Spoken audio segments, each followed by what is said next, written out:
तो कल 14 फरवरी को यानी कि वैलेंटाइंस डे के दिन मार्वल स्टूडियोज ने इस साल की अपनी पहली लाइव एक्शन मूवी को रिलीज कर दिया है एंड इस मूवी का नाम है captain America brave new world, जो कि एमसीयू में कैप्टन अमेरिका फ्रेंचाइजी की चौथी मूवी है। और अगर बात करें इस मूवी की स्पेशलिटी की, तो इस मूवी की खास बात यह है कि इस मूवी के अंदर हमें कैप्टन अमेरिका के साथ साथ कई सारे अलग अलग हल्क्स भी दिखे हैं, यानी कि रेड हल्क और लीडर, और इन जैसे हल्क कैरेक्टर्स की वजह से ये मूवी काफी बढ़िया है। सो इसीलिए आज आप इस वीडियो को पूरा एंड तक जरूर देखना, क्योंकि आज की इस वीडियो में मैं इसी captain America brave new world की पूरी स्टोरी को आप सभी के लिए एक्सप्लेन करने वाला हूँ। सो इसी बात पे वीडियो को लाइक कर देना, और जिन्होंने चैनल को सब्सक्राइब नहीं करा वो जल्दी से चैनल को भी सब्सक्राइब कर लेना, और सब्सक्राइब बटन के बगल के बेल आइकन को भी ऑल पर सेट कर लेना, ताकि आप हमारे चैनल की सारी लेटेस्ट वीडियोस को सबसे पहले देख सकें। सो आइए अब हम बिना किसी देरी के आज की इस कमाल की वीडियो को स्टार्ट करते हैं। तो captain America brave new world की स्टोरी स्टार्ट होती है थंडरबोल्ट रॉस से, और ये थंडरबोल्ट रॉस एमसीयू का वही कैरेक्टर है जो कि पहले यूएस आर्मी के अंदर जनरल हुआ करता था, और इसी की वजह से ब्रूस बैनर हल्क बना था। और अगर बात करें इसके लास्ट अपीयरेंस की, तो एमसीयू में हमने थंडरबोल्ट रॉस को लास्ट टाइम देखा था एवेंजर्स इन्फिनिटी वॉर के अंदर, और उसके बाद अब ये सीधा हमें यहाँ पर दिख रहा है। साथ ही साथ दोस्तों मैं आपको बता दूं कि जो थंडरबोल्ट रॉस के एक्टर है उनकी अभी से काफी साल पहले मौत हो चुकी है, और इसीलिए मार्वल स्टूडियोज ने थंडरबोल्ट रॉस को इन एक्टर से रिप्लेस कर दिया है, और इन नए वाले एक्टर का नाम है हैरिसन फोर्ड। सो दोस्तों जैसे इस थंडरबोल्ट रॉस से मूवी की स्टार्टिंग होती है, वैसे हमें ये पता लगता है कि ये थंडरबोल्ट रॉस अब यूएसए का प्रेसिडेंट बन चुका है, यानी कि अब से थंडरबोल्ट रॉस ही पूरे यूनाइटेड स्टेट्स ऑफ अमेरिका को रूल करेगा। लेकिन अब इसके बाद ही 5 महीने बीत जाते हैं, और 5 महीने बीतने के बाद हम सीधा सैम विल्सन से मिलते हैं, यानी कि एमसीयू के नए कैप्टन अमेरिका से। हम ये देखते हैं कि इस टाइम पर सैम विल्सन यानी कि नया वाला कैप्टन अमेरिका यूएस मिलिट्री के एयरक्राफ्ट में कई सारे सोल्जर्स के साथ मिलकर यूएसए से सीधा मैक्सिको जाता है, और इस टाइम पर सैम के साथ उसका साइडकिक टॉरस भी होता है। और हम ये जानते हैं कि सैम विल्सन के कैप्टन अमेरिका बनने के बाद उसका दोस्त या फिर यूं कहे उसका साइडकिक टॉरस अब फैल्कन बन चुका है। हम ये जानते हैं कि सैम और उसके बाकी साथी मैक्सिको एक मिशन पर आए होते हैं, और इस मिशन के अंदर उन्हें कई सारे टेररिस्टों से फाइट करनी होती है। असल में यहाँ पर हमें पता लगता है कि मैक्सिको के अंदर एक काफी पावरफुल टेररिस्ट ग्रुप है जिसका नाम है सरपेंट ग्रुप, और इस सरपेंट ग्रुप ने इस टाइम पर जापान की एक खास चीज को चोरी कर लिया है। और जापान की वो खास चीज इस टाइम पर एक कंटेनर के अंदर होती है, जो कंटेनर इस सरपेंट ग्रुप के बॉस के पास होता है, और इस सरपेंट ग्रुप का बॉस होता है साइडवाइंडर, यानी कि ये द बॉयज का स्टैन एडगर। और अब क्योंकि यूएसए और जापान दोनों फ्रेंडली कंट्रीज हैं, इसीलिए जापान की इस खास चीज को वापस लाने का जिम्मा यूएसए ने उठाया है, जिस वजह से सैम विल्सन और यूएस मिलिट्री के ऑफिसर्स यहाँ पर यह कंटेनर लेने आए हैं। अब यहाँ पर पहुंचने के बाद ही सैम विल्सन और टॉरस दोनों मिलकर इस ग्रुप के अड्डे में घुसते हैं, जिसके बाद ही सैम विल्सन की यहाँ के सारे टेररिस्टों से फाइट स्टार्ट होती है। इस फाइट के अंदर हम ये देखते हैं कि सैम विल्सन कैप्टन अमेरिका की शील्ड का इस्तेमाल करना काफी बढ़िया से सीख जाता है। साथ ही साथ हम यहाँ पर फैल्कन के नए वाले सूट को देखते हैं, जिस सूट के जो विंग्स होते हैं वो वाइब्रेनियम के बने होते हैं, और इसीलिए वाइब्रेनियम से बने इन स्ट्रॉन्ग विंग्स का यूज करके सैम विल्सन बड़े आराम से इन सारे टेररिस्टों को पीट देता है। और साथ ही साथ हमें इस बात का भी पता लगता है कि सैम विल्सन के जो वाइब्रेनियम से बने विंग्स हैं वो उसे वकांडा कंट्री ने एज अ गिफ्ट दिए हैं, क्योंकि दोस्तों हम इस बात को जानते हैं कि एवेंजर्स इन्फिनिटी वॉर के अंदर सैम विल्सन ने भी वकांडा में रहकर वकांडा के लिए फाइट की थी। अब इसके बाद ही सैम विल्सन यहाँ के सारे गुंडों को पीटने के बाद इन सबके लीडर के पास पहुंचता है, यानी कि सरपेंट ग्रुप के बॉस साइडवाइंडर के पास, और उसके पास पहुंचने के बाद ही वो देखता है कि जापान कंट्री का वो खास कंटेनर अभी उसके हाथों में है, और फिर इसलिए सैम विल्सन साइडवाइंडर से वो कंटेनर ले लेता है। लेकिन साइडवाइंडर वहाँ से भागने में कामयाब हो जाता है, लेकिन कंटेनर मिलने की वजह से सैम विल्सन अपनी टीम के साथ वापस यूएसए आ जाता है। और वापस यूएसए आने के बाद हम ये देखते हैं कि सैम विल्सन टॉरस से काफी ज्यादा खुश होता है, और ऐसा इसीलिए क्योंकि मैक्सिको के अंदर टॉरस ने उसकी काफी हेल्प की थी, एंड इसीलिए टॉरस से खुश होकर सैम विल्सन उसे सीधा अपने पुराने दोस्त आइजिया ब्रैडली से मिलवाता है। अब दोस्तों जिन्होंने भी falcon and the winter soldier series देखी है वो सभी के सभी आइजिया ब्रैडली को जानते होंगे, लेकिन हाँ अगर तब भी कोई इस कैरेक्टर को नहीं जानता है तो आपको टेंशन लेने की कोई बात नहीं है, क्योंकि अभी आगे चलकर हमें इसके बारे में फिर से पता लगेगा। अब यहाँ पर सैम विल्सन जैसे ही टॉरस को आइजिया ब्रैडली से मिलवाता है, वैसे वो उसे बताता है कि आइजिया ब्रैडली एक सुपर सोल्जर है, एंड वो भी एक टाइम पर कैप्टन अमेरिका रह चुका है। ये बात जानकर टॉरस काफी ज्यादा दंग रह जाता है, लेकिन इसी के आगे सैम टॉरस को ये बताता है कि जब कैप्टन अमेरिका यानी कि स्टीव रॉजर्स रेड स्कल को हराने के बाद बर्फ में दबकर खो गए थे, तब उसके बाद यूएसए कंट्री ने आइजिया ब्रैडली को अपना नया कैप्टन अमेरिका बनाया था। और ऐसा इसीलिए क्योंकि आइजिया ब्रैडली भी स्टीव रॉजर्स की तरह ही काफी ज्यादा स्ट्रॉन्ग और बहादुर था, जिस वजह से आइजिया ब्रैडली की ताकत, बहादुरी और देशभक्ति को देखकर उसे स्टीव रॉजर्स के बाद कैप्टन अमेरिका बनाया गया। लेकिन कैप्टन अमेरिका बनने के कुछ टाइम बाद ही आइजिया ब्रैडली को 30 सालों के लिए जेल में डाल दिया गया, और फिर 30 साल जेल काटने के बाद ही वो आजाद हुए। अब टॉरस जैसे इस बात को सुनता है वैसे वो काफी ज्यादा दंग रह जाता है, और इसीलिए वो आइजिया ब्रैडली से पूछता है कि आखिरकार आपके साथ ऐसा क्यों हुआ, और जब आप एक कैप्टन अमेरिका थे तो यूएसए ने आपको 30 सालों के लिए जेल में क्यों डाला। ये बात सुनने के बाद ही आइजिया ब्रैडली टॉरस को ये बताता है कि जब स्टीव रॉजर्स के बाद उसे कैप्टन अमेरिका बनाया गया तब उसने कई सारे सक्सेसफुल मिशंस किए और हर बार अपने कई सारे साथियों की जान बचाई, और इसीलिए मेरी पॉपुलैरिटी बढ़ने लगी। लेकिन यूएसए की गवर्नमेंट ये कभी नहीं चाहती थी कि एक ब्लैक आदमी एक फेमस सुपर हीरो बने, और इसलिए यूएसए की गवर्नमेंट ने मुझे अचानक से अरेस्ट कर लिया और मुझे जेल में डालकर 30 सालों तक मेरे ऊपर एक्सपेरिमेंट करते रहे, और 30 सालों के बाद ही मुझे जेल से आजादी मिली। और इसी वजह से मैं अपने देश से तो प्यार करता हूँ, हूँ, लेकिन मुझे इस यूएसए देश की सरकार से बहुत नफरत है। हालांकि इन सारी बातों को जानने के बाद ही टॉरस, सैम विल्सन और आइजिया ब्रैडली तीनों काफी बातचीत करते हैं और टॉरस और ब्रैडली की भी दोस्ती काफी अच्छी हो जाती है। लेकिन फिर तभी अचानक से सैम विल्सन को एक फोन आता है और फोन उठाने पर सैम विल्सन को ये पता लगता है कि प्रेसिडेंट ऑफ यूएसए यानी कि थंडरबोल्ट रॉस ने व्हाइट हाउस के अंदर एक मीटिंग और एक पार्टी रखी है और इस मीटिंग प्लस पार्टी के अंदर सैम विल्सन को भी इन्वाइट किया जा रहा है। अब वैसे दोस्तों, जो लोग व्हाइट हाउस के बारे में नहीं जानते उन सबको मैं बता दूं कि जिस तरह से हमारे इंडिया कंट्री के अंदर हमारे प्रेसिडेंट हाउस में रहते हैं, वैसे यूएसए के प्रेसिडेंट व्हाइट हाउस में रहते हैं और यही व्हाइट हाउस उनका ऑफिस भी होता है। अब मीटिंग का इन्विटेशन मिलने के बाद ही हम ये देखते हैं कि सैम विल्सन जल्दी से तैयार होता है और आइजिया ब्रैडली एंड टॉरस दोनों को साथ लेकर सीधा व्हाइट हाउस जाता है, यानी कि ये तीनों की तीनों पार्टी ज्वाइन करते हैं। या व्हाइट हाउस आने के बाद ही सैम विल्सन की मुलाकात प्रेसिडेंट से होती है, यानी कि थंडरबोल्ट रॉस से। और सैम विल्सन से मिलने के बाद ही थंडरबोल्ट रॉस उससे कहता है कि वो सैम विल्सन से बहुत ज्यादा खुश है क्योंकि उसने मेक्सिको के अंदर अपने मिशन को काफी बढ़िया तरीके से पूरा किया है और जापान की जो चीज सरपेंट ग्रुप ने चुरा ली थी वो भी सैम विल्सन बड़े आराम से वापस ले आया है। अब इसके बाद कुछ टाइम बाद ही सीन शिफ्ट होता है और हम सीधा व्हाइट हाउस के मीटिंग हॉल को देखते हैं। हम ये देखते हैं कि इस मीटिंग के अंदर सैम विल्सन, आइजिया ब्रैडली, टॉरस और उनकी तरह और सारे गेस्ट तो होते ही हैं, लेकिन उन्हीं सबके साथ साथ यहाँ पर थंडरबोल्ट रॉस और उसके अलावा दुनिया भर की काफी सारी कंट्रीज के हेड भी होते हैं, जैसे कि जापान के प्राइम मिनिस्टर, फ्रांस के प्राइम मिनिस्टर और साथ ही साथ यहाँ पर इंडिया के प्राइम मिनिस्टर भी होते हैं। और ये इंडिया के प्राइम मिनिस्टर देखने में काफी हद तक पीएम मोदी जैसे लग रहे होते हैं। लेकिन अब इसके बाद ही यूएसए के प्रेसिडेंट यानी कि थंडरबोल्ट रॉस इस मीटिंग को स्टार्ट करता है और वो सभी से कहता है कि आज से काफी टाइम पहले इंडियन ओशन के अंदर एक नए आइलैंड का जन्म हुआ है जिसका नाम है सेलेस्टियल आइलैंड। और दोस्तों, ये सेलेस्टियल आइलैंड और कोई नहीं बल्कि टियामत द सेलेस्टियल होता है, जिसके उभरते हुए इमर्जर्स को इटर्नल्स ने रोक दिया था, लेकिन इसके सख्त होने की वजह से ये एक आइलैंड जैसा बन गया। और उसी की बात करते हुए थंडरबोल्ट रॉस सबसे कहता है कि जब इंडियन ओशन के अंदर इस सेलेस्टियल आइलैंड का इमर्जेंस हुआ तब दुनिया की सारी कंट्रीज का ध्यान इस पर गया और इस आइलैंड पर आकर बहुत सारी कंट्रीज ने रिसर्च किया एंड फिर जाकर हमें पता लगा कि यह आइलैंड एक नए तरह के मेटल से बना है, एक ऐसा मेटल जो कि पूरी दुनिया में कहीं नहीं पाया जाता, लेकिन ये मेटल वकांडा के वाइब्रेनियम से भी ज्यादा स्ट्रॉन्ग है और इस मेटल का नाम है एडमेंटियम। लेकिन जैसे एडमेंटियम के बारे में दुनिया को पता लगा वैसे उसे हथियाने की होड़ मच गई और इसीलिए कई सारे देशों के बीच अनबन होने लगी। लेकिन तब जाकर हमारा देश यानी कि यूएसए सामने आया और हमने इन सारे देशों का संगठन बनाने का फैसला लिया और हमने ये डिसाइड किया कि हम ये सारे देश एक साथ मिल जाएं और साथ मिलकर उस सारे एडमेंटियम को आपस में बांट लें ताकि सभी को एडमेंटियम भी मिल जाए और किसी के बीच टकरार ना हो। और आज के दिन इस मीटिंग में हम सारे देश मिलकर उसी प्रस्ताव को पास करने आए हैं। अब इसके साथ ही थंडरबोल्ट रॉस यहाँ पर ये भी कहता है कि हमारे मित्र देश जापान ने इस सेलेस्टियल आइलैंड पर पाए जाने वाले एडमेंटियम पर काफी अच्छी रिसर्च की थी और उन्होंने एडमेंटियम के प्योर फॉर्म को अचीव कर लिया था, लेकिन उसी प्योर एडमेंटियम को सरपेंट ग्रुप ने चोरी कर लिया, जिसके बाद हमारे कैप्टन अमेरिका ने मैक्सिको जाकर जापान के उस एडमेंटियम से भरे कंटेनर को उनसे वापस ले लिया और इसके लिए वो यहाँ पर कैप्टन अमेरिका को थैंक यू बोलता है। लेकिन दोस्तों, इन सब चीजों के दौरान ही हम ये देखते हैं कि यहाँ इस मीटिंग में अचानक से जोर जोर से गाना बजने लगता है और गाना बजने के साथ ही आइजिया ब्रैडली खड़ा होता है और वो पास में खड़े गार्ड की बंदूक छीनकर उस बंदूक से सीधा थंडरबोल्ट रॉस पर फायरिंग कर देता है। और सिर्फ आइजिया ब्रैडली नहीं बल्कि वह व्हाइट हाउस में खड़े यूएसए के 4 सोल्जर्स भी सामने आते हैं एंड वो लोग भी अपनी गन्स निकालकर फायरिंग करना स्टार्ट कर देते हैं। हालांकि उस फायरिंग से थंडरबोल्ट रॉस बच जाता है, जिसके बाद सैम विल्सन जल्दी से आइजिया ब्रैडली को कंट्रोल करता है और वो आइजिया ब्रैडली के हाथों से गन छीनने की कोशिश करता है, जिसके बाद आइजिया ब्रैडली और बाकी के वो 4 सोल्जर्स सभी से फाइट करने लगते हैं। अब इसी फाइट के दौरान यहाँ पर एक लड़की की एंट्री होती है जो कि अब बिल्कुल ही ब्लैक विडो की तरह फाइट करती है और वो एक एक करके सभी शूटर्स को ढेर कर देती है एंड हमें इस लड़की के बारे में पता लगता है कि इस लड़की का नाम रूथ है और ये यूएसए के प्रेसिडेंट यानी कि थंडरबोल्ट रॉस की पर्सनल सिक्योरिटी एडवाइजर है, यानी कि उसकी पर्सनल बॉडीगार्ड। और ये लड़की एक्चुअल में एक इजरायली है जिसने की रशिया के रेड रूम से ट्रेनिंग ली है,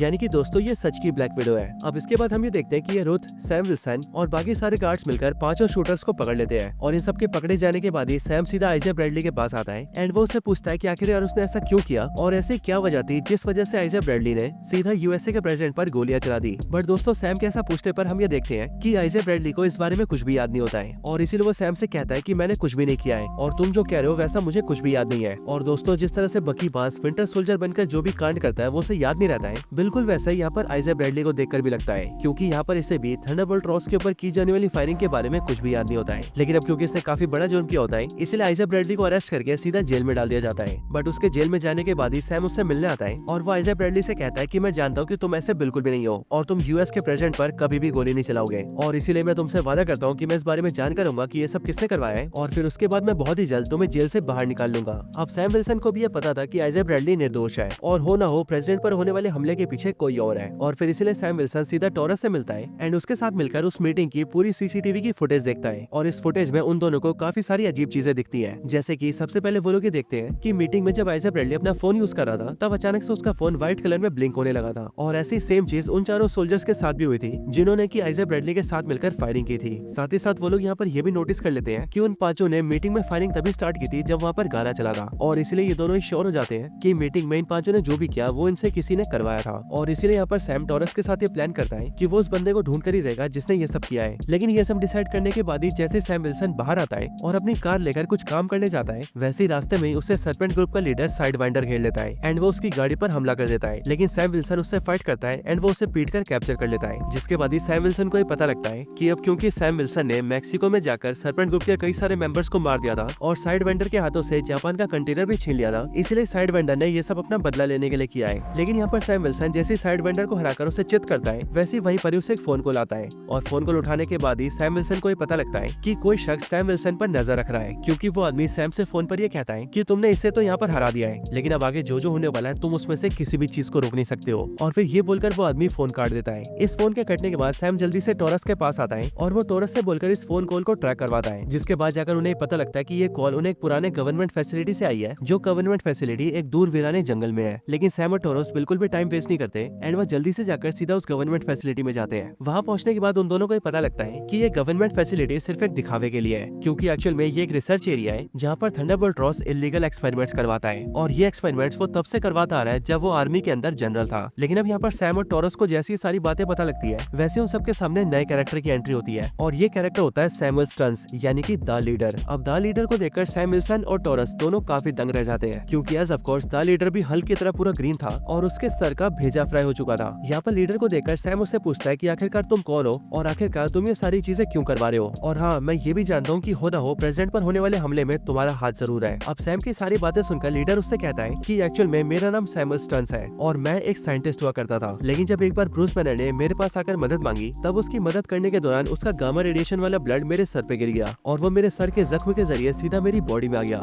जिस वजह से मैं ऐसा बन गया। हालांकि ऐसा होने से मेरा चेहरा और मेरी बॉडी तो खराब हो गए, लेकिन उस वजह से मेरा दिमाग बहुत ज्यादा एडवांस हो गया और मैं बहुत ही ज्यादा स्मार्ट और इंटेलिजेंट बन गया। लेकिन जैसे ही मेरे बारे में थंडरबोल्ट रॉस को पता लगा, वैसे ही उसने मुझे कैप्चर कर लिया और उसने मेरे ऊपर कई सारे एक्सपेरिमेंट्स किए। उस दौरान मैं उससे कहता रह गया कि वो मुझे आजाद कर दे, लेकिन तब उसने मुझसे ये कहा कि ये सारे काम यूएस की गवर्नमेंट करवा रही है और इसीलिए वो चाह कर भी मुझे छोड़ नहीं सकता है। लेकिन हाँ, उसने मुझसे ये वादा किया कि जिस दिन वो यूएसए का प्रेसिडेंट बनेगा उसी दिन वो मुझे आजाद कर देगा। लेकिन प्रेसिडेंट बनने के बाद भी उसने मुझे कभी आजाद नहीं किया और वो लगातार मेरे ऊपर एक्सपेरिमेंट्स करवाता ही रहा और इसीलिए जो मेरे ऊपर एक्सपेरिमेंट कर रहा था मैंने उसे जान से मार दिया। एंड फिर मैंने ये डिसाइड किया कि मैं थंडरबोल्ट रॉस का असली ईवल चेहरा दुनिया के सामने लेकर आऊंगा, ताकि पूरी दुनिया को पता चल सके कि थंडरबोल्ट रॉस असलियत में कैसा इंसान है। और फिर इसी तरीके से मैं थंडरबोल्ट रॉस से अपना बदला लूंगा। और फिर ऐसा करने के लिए मैंने साइडवाइंडर को एक कॉन्ट्रैक्ट दिया कि वो जापान के कंटेनर को चोरी कर ले, और ऐसा करने के लिए मैंने साइडवाइंडर को CIA के अकाउंट से पैसे भेजे, ताकि जब जापान को इस बारे में पता लगे तब जापान को समझ में आए कि ये सारी चीजें थंडरबोल्ट रॉस ने करवाई है। अब दोस्तों मैं आपको बता दूं कि यहाँ पर लीडर ने जिस CIA का नाम लिया है वो CIA यूएसए की एजेंसी है, जिसका नाम है सेंट्रल इन्वेस्टिगेशन एजेंसी, और ये CIA हमारे देश के रॉ की तरह ही काम करती है। अब यहाँ पर ये सारी बातें जानने के बाद ही सैम विल्सन को ये भी पता लग जाता है कि अभी कुछ टाइम पहले उसे जिसने फोन कॉल किया था वो भी उसे लीडर ने किया था, और अब इसीलिए सैम विल्सन लीडर की इन सारी बातों को जानने के बाद ही ये समझ जाता है कि ये जो भी गड़बड़ियां हो रही है उन सब के पीछे लीडर का हाथ है, और इसीलिए उसके लिए लीडर को पकड़ना बहुत जरूरी है। लेकिन अब यहाँ पर सैम विल्सन जैसे लीडर को पकड़ने की कोशिश करता है, वैसे लीडर इस फैसिलिटी के सारे गार्ड्स को अपना गाना सुनाकर हिप्नोटाइज कर देता है और उन्हें अपने वश में करके वो उन सभी को सैम विल्सन और टॉरस पे छोड़ देता है, और इस मौके का फायदा उठाकर लीडर वहाँ से भाग जाता है। जिसके बाद सैम विल्सन और टॉरस इन सारे गार्ड्स का किसी तरह से सामना करते हैं एंड फिर वो लोग भी वहाँ से निकल जाते हैं। अब दोस्तों इसके अगले सीन में हम ये देखते हैं कि लीडर अपने प्लान में कामयाब हो जाता है, क्योंकि जापान कंट्री को ये पता लग जाता है कि उनके एडमेंटियम के कंटेनर को चोरी करने के लिए साइडवाइंडर को अमेरिका के CIA ने पैसे भेजे थे, और इसीलिए इस बात को जानकर जापान कंट्री का PM ये समझ जाता है कि उनके साथ ये जो भी कुछ हुआ ये सब एक चाल है, और ये चाल उनके साथ थंडरबोल्ट रॉस ने खेली है। और फिर इसके बाद जापान का PM ये डिसाइड करता है कि उसने एडमेंटियम को लेकर यूएसए के साथ जो गठबंधन किया था वो उसे तोड़ देता है और वो अपनी मिलिट्री को सीधा सेलेस्टियल आइलैंड पर भेज देता है, ताकि इस तरीके से यूएसए से पहले जापान सारे एडमेंटियम को अपने काबू में कर ले। लेकिन अब इधर यूएसए के अंदर जैसे यूएस की इंटेलिजेंस को ये पता लगता है कि जापान कंट्री सारे एडमेंटियम को हासिल करने के लिए सेलेस्टियल आइलैंड पर जा रहा है, वैसे ही वो इस बारे में जल्दी से थंडरबोल्ट रॉस को बताते हैं। जिसके बाद ये बात जानते थंडरबोल्ट रॉस जल्दी से ऑर्डर देता है और अपनी मिलिट्री को लेकर भी सीधा इंडियन ओशन की तरफ निकल जाता है, ताकि जापान कंट्री से पहले वो सेलेस्टियल आइलैंड पर पहुंच जाए और सारे एडमेंटियम को अपने काबू में ले ले। और अब क्योंकि दोस्तों जापान और यूएसए जैसी दो बड़ी बड़ी कंट्रीज की मिलिट्री एक दूसरे के आमने सामने आकर खड़ी हो जाती है, इसीलिए पूरी दुनिया के न्यूज चैनल्स में ये बात फैल जाती है कि शायद से एडमेंटियम को लेकर जापान और यूएसए के बीच वॉर होने वाली है। अब इधर ये सारी बात जैसी सैम और टॉरस को पता लगती है, वैसी वो लोग भी जल्दी से अपने सूट में सूट अप होते हैं और तेजी से सीधा सेलेस्टियल आइलैंड की ओर निकल जाते हैं। यहाँ पर आने के बाद ही सैम विल्सन थंडरबोल्ट रॉस का वॉरशिप देखता है और इसीलिए वो जल्दी से उसके अंदर आता है एंड वो रॉस से मिलता है। यहाँ पर सैम विल्सन थंडरबोल्ट रॉस को समझाता है कि वो ऐसा ना ना करे, क्योंकि यहाँ पर एक भी गलत कदम उठाने की वजह से दोनों देशों के बीच वॉर हो सकती है। बट इन दोनों की बातचीत के दौरान ही हम दूसरी साइड लीडर को देखते हैं, जो कि सैम विल्सन से बचकर भागने के बाद सीधे घर में घुसता है और वहाँ पर एक फोन लेकर यूएस के 2 पायलट्स के वायरलेस को हैक कर लेता है। और ये दोनों पायलट्स इस टाइम पर सेलेस्टियल आइलैंड के पास ही होते हैं और इसीलिए लीडर फोन से दूर रहकर उन दोनों को अपने वश में कर लेता है और उन दोनों से जापान पर हमला करने के लिए कहता है। जिसके बाद ही यूएस के दोनों पायलट्स अपने एयरक्राफ्ट्स को लेते हैं और यूएस के वॉरशिप्स के ऊपर हमला कर देते हैं। ये देखकर जापान को ऐसा लगता है कि यूएसए ने फायरिंग स्टार्ट कर दी है और शायद से ये वॉर की शुरुआत हो चुकी है। एंड इसीलिए इसके रिस्पॉन्स में जापान भी अपने 2 एयरक्राफ्ट्स भेजता है, जिसके बाद चारों एयरक्राफ्ट्स के बीच फाइट होने लगती है। बट ये देखकर सैम विल्सन और उसका दोस्त टोरस जल्दी से वहाँ पर आते हैं और वो यूएसए के दोनों एयरक्राफ्ट्स को रोककर उन दोनों के पायलट्स को बाहर निकाल लेते हैं। जिसके बाद सैम विल्सन जापान को ये समझा देता है कि ये कोई वॉर नहीं है, बल्कि यहाँ पर उनके 2 सोल्जर्स ने बिना परमिशन के फायरिंग कर दी थी। और फिर इसीलिए हम ये देखते हैं कि यूएसए और जापान दोनों के बीच की वॉर जो कि होने वाली थी वो रुक जाती है और दोनों देश अपनी अपनी मिलिट्री लेकर अपने अपने देश वापस आ जाते हैं। इधर सैम विल्सन भी अपने यूएसए वापस आ जाता है। लेकिन दोस्तों वहाँ सेलेस्टियल आइलैंड के ऊपर सैम का दोस्त टोरस लड़ने की वजह से काफी घायल हो गया था और इसलिए सैम उसे जल्दी से हॉस्पिटल ले जाता है और वहाँ पर उसका इलाज करवाता है। अब दोस्तों हॉस्पिटल के अंदर ही बकी की एंट्री होती है, यानी कि विंटर सोल्जर की। और विंटर सोल्जर यानी कि बकी बास यहाँ पर सैम से मिलने आया होता है एंड वो सैम से कहता है कि उसकी लड़ाई के बारे में उसने न्यूज में देखा था। लेकिन यहाँ पर सैम से मिलने के बाद ही वो थोड़ी देर में वहाँ से चला जाता है और उसके जाते टाइम हमें पता लगता है कि बकी यूएसए के अंदर एक पॉलिटिशियन बन गया है। लेकिन अब इन सारी चीजों के बाद हम ये देखते हैं कि यूएसए का प्रेसिडेंट यानी कि थंडरबोल्ट रॉस एक प्रेस कॉन्फ्रेंस रखता है और ये प्रेस कॉन्फ्रेंस इसलिए रखी जाती है ताकि एडमिंटन को लेकर जापान और यूएसए के बीच जो टेंशन हो गए थे और दुनिया को ऐसा लग रहा था कि जापान और यूएसए लड़ने वाले हैं, उन सारी चीजों को पूरी दुनिया के सामने क्लियर किया जा सके। इसी प्रेस कॉन्फ्रेंस के अंदर हम ये देखते हैं कि यहाँ पर सैम भी प्रेजेंट होता है और इसीलिए यहाँ पर सैम विल्सन से मिलने के लिए लीडर आता है। यहाँ लीडर सैम विल्सन से मिलकर उससे कहता है कि मैंने यूएसए और जापान को लड़वाने का काफी अच्छा प्लान बनाया था और मेरे इस प्लान के जरिए मैं थंडरबोल्ट रॉस की सच्चाई पूरी दुनिया के सामने ले आता कि वो कितना ज्यादा ईवल है। लेकिन सिर्फ तुम्हारी वजह से मेरा ये पूरा प्लान फेल हो गया। लेकिन तुम फिक्र मत करो, क्योंकि मैं अभी भी थंडरबोल्ट रॉस की सच्चाई पूरी दुनिया के सामने लाकर रहूंगा और मैं ये पूरी दुनिया को दिखाकर रहूंगा कि थंडरबोल्ट रॉस कितना ज्यादा ईवल और बुरा इंसान है। अब दोस्तों इसी दौरान हमें पता लगता है कि असल में थंडरबोल्ट रॉस को काफी साल पहले से एक खतरनाक बीमारी थी, एक ऐसी बीमारी जिसकी वजह से उसकी मौत होने वाली थी और डॉक्टर्स भी थंडरबोल्ट रॉस को बचाने में फेल हो गए थे। लेकिन जब थंडरबोल्ट रॉस ने इस बारे में लीडर को बताया, तब लीडर ने अपने तेज दिमाग की मदद से थंडरबोल्ट रॉस की बीमारी का इलाज ढूंढ लिया और उसके लिए खास तरह की दवाई को इन्वेंट किया, जिस दवाई की एक गोली थंडरबोल्ट रॉस रोज खाता है। लेकिन थंडरबोल्ट रॉस को पता नहीं था कि लीडर हर बार उसकी दवाई में गामा रेडिएशन मिलाता था और उस दवाई को थंडरबोल्ट रॉस सालों से ले रहा है। इसी वजह से अभी थंडरबोल्ट रॉस की बॉडी के अंदर बहुत ही ज्यादा गामा रेडिएशन भर चुका है और इतने सारे गामा रेडिएशन की वजह से क्या होता है, इसका आंसर हमें यहीं पर मिल जाता है। क्योंकि यहाँ पर हम ये देखते हैं कि इसी प्रेस कॉन्फ्रेंस के दौरान ही थंडरबोल्ट रॉस देखते देखते रेड हल्क बन जाता है और वो बेकाबू होकर सारी चीजें तोड़ने फोड़ने लगता है और आसपास का कोई भी सोल्जर उसे रोक नहीं पाता है। लेकिन फिर ये चीज देखने के बाद सैम विल्सन सबसे पहले तो सोल्जर्स के हाथों द लीडर को अरेस्ट करवाता है एंड देन वो जल्दी से रेड हल्क को रोकने के लिए आता है। जिसके बाद ही रेड हल्क और सैम विल्सन दोनों के बीच एक बहुत ही खतरनाक फाइट होती है। लेकिन इस फाइट में हम क्लियरली देखते हैं कि रेड हल्क बहुत ही ज्यादा पावरफुल है और इसीलिए इस फाइट के अंदर रेड हल्क कैप्टन अमेरिका की शील्ड को जमीन में गाड़ देता है और उसके वाइब्रेनियम से बने दोनों पंखों को भी तोड़ देता है, जिस वजह से सैम विल्सन निहत्था हो जाता है। लेकिन तब उसके बाद ही वो थंडरबोल्ट रॉस को रोकने के लिए उसके सामने उसकी बेटी बेटी रॉस का नाम लेता है और वो थंडरबोल्ट रॉस से कहता है कि वो ऐसा इंसान नहीं है जो कि दूसरों को नुकसान पहुंचाए। साथ ही साथ वो उसे ये भी कहता है कि उसे अपनी बेटी थंडरबोल्ट रॉस के लिए शांत होना ही पड़ेगा। और फिर दोस्तों हम भी ये देखते हैं कि बेटी रॉस का नाम सुन के थंडरबोल्ट रॉस भी कुछ ही टाइम में शांत हो जाता है और फिर से इंसानी रूप में आ जाता है। लेकिन फिर इसके बाद ही थंडरबोल्ट रॉस को अरेस्ट कर लिया जाता है और फिर उसे उसी जेल के अंदर डाल दिया जाता है जिस जेल के अंदर कैप्टन अमेरिका सिविल वॉर में एंटमैन, फैल्कन, वांडा और होकाई को डाला गया था। लेकिन फिर कई दिन बीतने के बाद सैम विल्सन इस जेल में बेटी रॉस के साथ आता है और वो इस जेल के अंदर बेटी रॉस को उसके फादर थंडरबोल्ट रॉस से मिलवाता है, जिसके बाद थंडरबोल्ट रॉस को अपनी बेटी बेटी रॉस से मिलकर काफी खुशी होती है। इसके साथ ही अब क्योंकि सैम विल्सन ने साबित कर दिया था कि थंडरबोल्ट रॉस पर अटैक करवाने वाला द लीडर है, इसीलिए इस बात को साबित करने के बाद ही वो आइजा ब्रैडली को भी जेल से बाहर निकलवा लेता है और अपने दोस्त आइजा ब्रैडली को अपने साथ ले जाता है। और फिर इसके साथ ही दोस्तों ये पूरी मूवी खत्म हो जाती है। लेकिन दोस्तों मूवी के खत्म होने के बाद इस मूवी के अंदर एक एंड क्रेडिट सीन आता है और इस सीन के अंदर हम ये देखते हैं कि जिस जेल के अंदर थंडरबोल्ट रॉस को रखा गया था उसी जेल के अंदर लीडर को भी रखा जाता है और इसीलिए सैम विल्सन यहाँ पर लीडर से मिलने भी आता है। लेकिन जब सैम विल्सन लीडर से मिलने आता है तब लीडर उसे फ्यूचर को लेकर अलर्ट करता है और वो सैम विल्सन से कहता है कि तुम्हें लगता होगा कि तुमने मुझे यहाँ पकड़ के सब कुछ ठीक कर दिया है और अब शायद से तुम्हारी दुनिया पर कोई खतरा नहीं है, लेकिन असल बात तो ये है कि मैंने अपने दिमाग की मदद से सारी पॉसिबिलिटीज देख ली है और इसीलिए मुझे पता है कि वो सब आ रहे हैं और जब वो सब आएंगे तब तुम उन्हें रोक नहीं पाओगे। ये बात सुनकर सैम विल्सन लीडर से पूछता है कि आखिरकार तुम किसकी बात कर रहे हो और कौन आने वाला है। जो सुनकर लीडर सैम विल्सन से कहता है कि तुम्हें क्या लगता है तुम्हारी दुनिया इस पूरे ब्रह्मांड में इकलौती दुनिया है? सच बात तो ये है कि तुम्हारी दुनिया के अलावा और भी अनगिनत दुनिया है और उन सभी दुनियाओं में वो सब रहते हैं और अब वो सब यहाँ पर आ रहे हैं। इसीलिए देखते हैं कि जब वो सब आएंगे तब तुम उन सब से अपनी दुनिया को कैसे बचाते हो। लेकिन दोस्तों लीडर के सब बोलने के बाद ही ये एंड क्रेडिट सीन यहीं पर खत्म हो जाता है और खत्म होने के साथ ही हमारे मन में ये सवाल छोड़ जाता है कि आखिरकार ये वो सब कौन है जिनकी लीडर पीटर बात कर रहा है। वैसे अगर इस बारे में आपकी खुद की कोई थ्योरी हो तो आप मुझे कमेंट्स में जरूर बताना, ताकि उन सारी थ्योरीज के बारे में मेरे साथ साथ बाकी सब भी जान सके। बाकी दोस्तों, आपको ये वाली वीडियो पसंद आई हो तो वीडियो को लाइक करना, कैप्टन अमेरिका के फैन हो तो कमेंट्स में कैप्टन अमेरिका जरूर लिखना, और जिन्होंने चैनल सब्सक्राइब नहीं करा वो जल्दी से चैनल को भी सब्सक्राइब कर लेना। बाकी मैं मिलता हूँ आपसे ऐसी किसी और बेहतरीन वीडियो में, तब तक के लिए गुड बाय।